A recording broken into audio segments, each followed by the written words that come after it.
Bismillahirrahmanirrahim. Sepanjang sejarah, umat manusia menghadapi ujian dan cobaan. Namun, ada satu cobaan, satu sosok yang Nabi Muhammad peringatkan akan menjadi yang terbesar yang pernah dilihat dunia. Namanya adalah Al-Mesih Edadal Mesias palsu. Ini adalah kisahnya, bukan dari mitos atau legenda, tetapi langsung dari sabda otentik Rasulullah terakhir. Siapakah Dajjal ini? Dia adalah manusia, seorang laki-laki dari keturunan Adam. Nabi Muhammad menggambarkannya dengan sangat rinci agar kita dapat mengenalinya. Dia adalah pemuda, berkulit kemerahan, dan tubuhnya kekar dan gemuk. Rambutnya sangat keriting, kusut, dan tidak teratur. Dan matanya, itulah cirinya yang paling menonjol. Dia buta mata kanannya, dan mata itu terlihat seperti buah anggur yang mengambang menonjol dan tak bernyawa. Mata kirinya, bagaimanapun, masih berfungsi, tetapi tertutup oleh lapisan daging yang tebal, seperti sekumpulan buah anggur. Dan di antara kedua matanya, tertulis dalam huruf Arab, kata kafir. Setiap muslim, baik yang bisa baca tulis atau tidak, akan mampu membaca kata ini. Itu akan jelas bagi mereka. Peringatan ilahi yang terpahat di wajah penipu ulung, tetapi penampilan fisiknya hanyalah permulaan. Bahayanya yang sesungguhnya terletak pada fitnah cobaan besar yang dia bawa. Dia akan muncul dari timur, dari sebuah negeri bernama Khorasan. Dan dia akan diikuti oleh 70.000 orang Yahudi dari Isfahan mengenakan selendang Persia. Dia akan berkeliling dunia dengan kecepatan yang tak terbayangkan. Tunggangannya adalah seekor keledai putih yang sangat besar. Jarak antara kedua telinganya mencapai 40 hasta. Dan dengan satu langkah, keledai ini dapat menempuh jarak yang biasanya membutuhkan perjalanan seharian.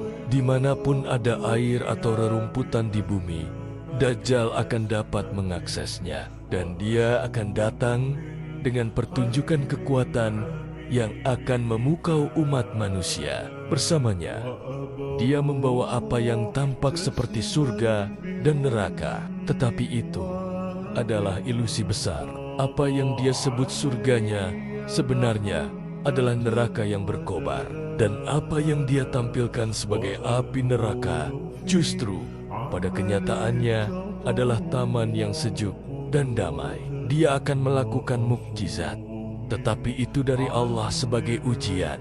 Dia akan memerintahkan langit untuk menurunkan hujan, dan hujan pun turun. Dia akan memerintahkan bumi untuk menumbuhkan tanamannya, dan bumi pun melakukannya. Dia bahkan akan membunuh seorang pemuda, membelahnya dengan gergaji, lalu memanggilnya kembali hidup. Pemuda itu akan hidup kembali sambil tertawa, mempercayai Dajjal sebagai Tuhannya. Klaim terbesarnya akan menjadi yang paling menghujat. Akulah Tuhanmu selama 40 hari. Satu hari akan terasa seperti setahun, hari berikutnya seperti sebulan, hari berikutnya seperti seminggu, dan hari-hari sisanya akan terasa normal. Dalam kebingungan waktu dan mukjizat palsu ini, iman banyak orang akan terguncang hingga ke akarnya. Lalu, bagaimana kita melindungi diri dari cobaan yang tak tertandingi ini? Nabi memberikan senjata yang jelas dan ampuh. Pertama adalah menghafal dan membacakan 10 ayat pertama surah Al-Kahfi. Ini akan menjadi perlindungan bagi kita dari fitnahnya. Kedua adalah melarikan diri darinya, jangan mencarinya. Tempat perlindungan terbaik adalah kota suci Makkah dan Madinah. Malaikat menjaga gerbangnya, Dajjal tidak akan bisa memasukinya. Dan yang ketiga adalah doa yang sederhana namun mendalam.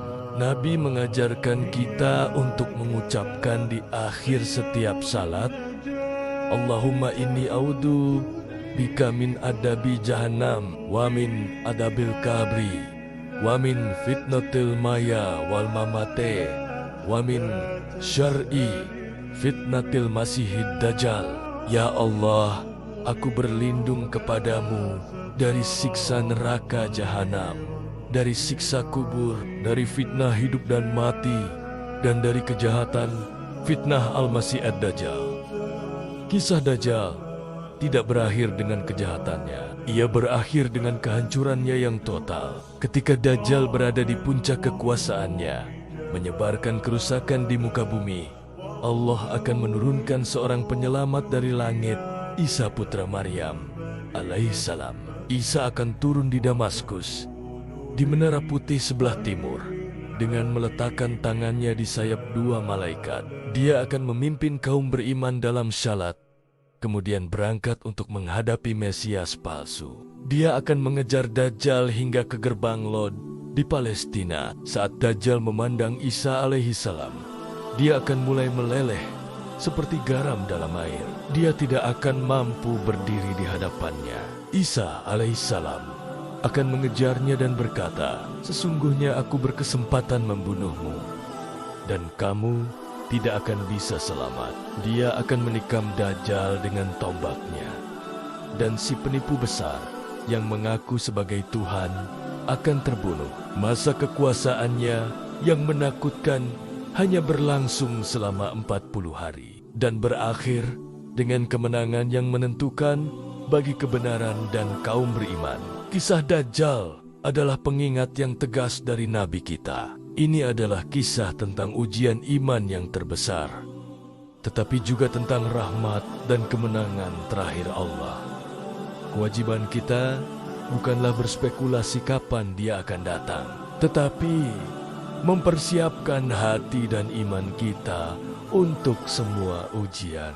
Berpegang teguh pada Al-Quran dan Sunnah yang otentik. Karena ketika fitnah terbesar datang, hanya iman yang benar, berilmu, dan teguh yang akan menjadi penyelamat kita. Semoga Allah melindungi kita semua dari cobaan dunia dan dari kejahatan Al-Masih Ad-Dajjal. Amin.